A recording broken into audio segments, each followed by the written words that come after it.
radio et digital. Good Morning Business. Le classement annuel des éditeurs français de logiciels, il confirme la croissance du marché pour la 16e année consécutive, avec toutefois une rentabilité qui est en train de se dégrader, on verra pourquoi.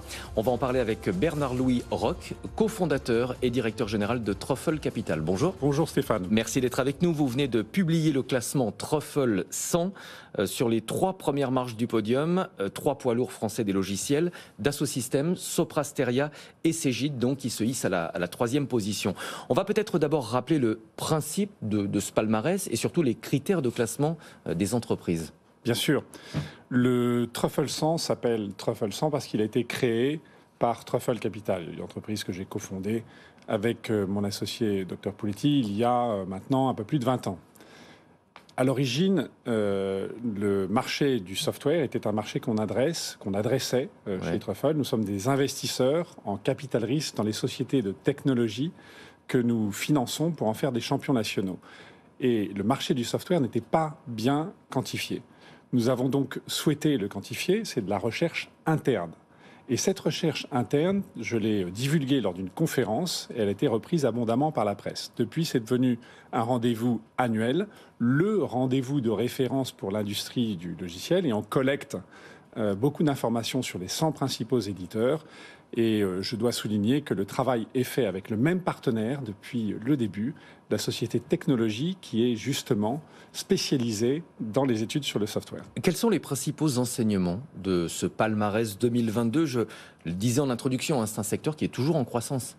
Absolument. Je dirais que si on fait un résumé de tous les interviews annuelles, on pourrait quasiment reprendre le même, puisque quel que soit le contexte économique, là on parle de récession aujourd'hui, mais ce n'est pas du tout le cas pour le domaine du software. On est dans une belle croissance, une très belle croissance. Depuis que nous faisons ce palmarès, donc depuis 16 ans, c'est la 2e plus belle croissance. Donc on est quand même sur une dynamique très forte. Ouais. Et nous n'avons eu qu'une seule année de décroissance qui est due à un rachat.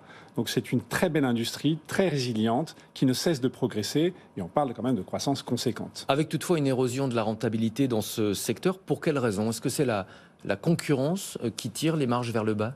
C'est vrai, vous avez raison, 9,1% de taux de rentabilité. Alors c'est quand même une rentabilité, on n'est pas dans une industrie qui perd de l'argent. Au contraire, et c'est pas mal, 9,1%. Mais c'est en diminution par rapport à l'an dernier.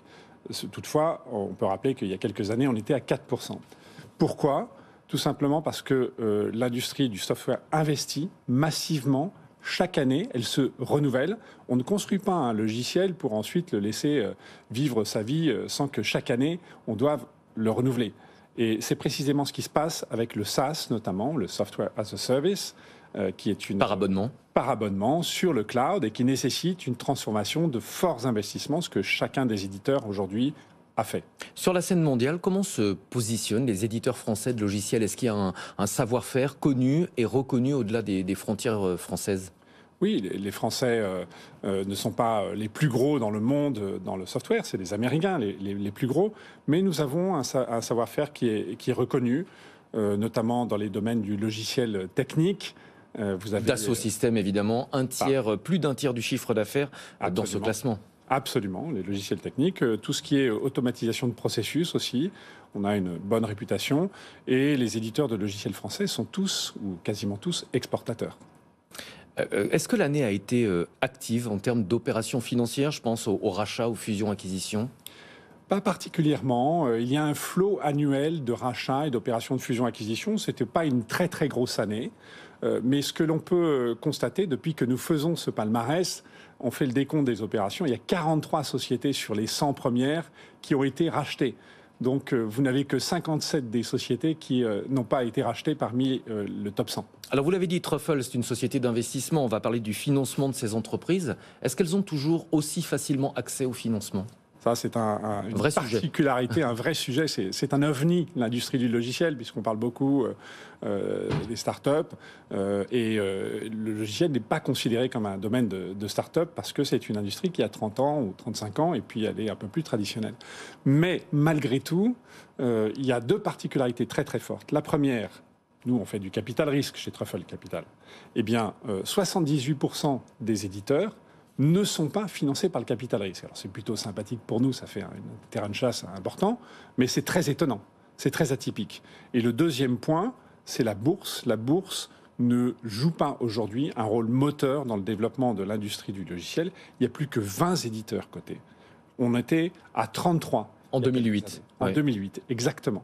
Donc on voit quand même qu'il y a une forte érosion et une faible attractivité de la bourse pour les éditeurs. Est-ce que la remontée des taux va compliquer l'accès au financement pour ce secteur ? La remontée des taux complique surtout le financement des acteurs qui ont besoin d'emprunter massivement pour se développer. Ce n'est pas nécessairement le cas des éditeurs de logiciels. Évidemment, ça va renchérir le coût de l'accès à l'argent, c'est évident, mais ça reste marginal. L'inflation va jouer un rôle aussi, parce que les salaires vont probablement augmenter, tout va augmenter, mais contrairement à d'autres industries, il n'y a pas de coût d'achat de matières premières. Donc on est plutôt sur une industrie qui devrait bénéficier, parce que les prix de vente des éditeurs vont aussi augmenter, ils vont suivre l'inflation. Merci beaucoup Bernard-Louis Roch d'être venu en plateau ce matin, cofondateur et directeur général de Truffle Capital.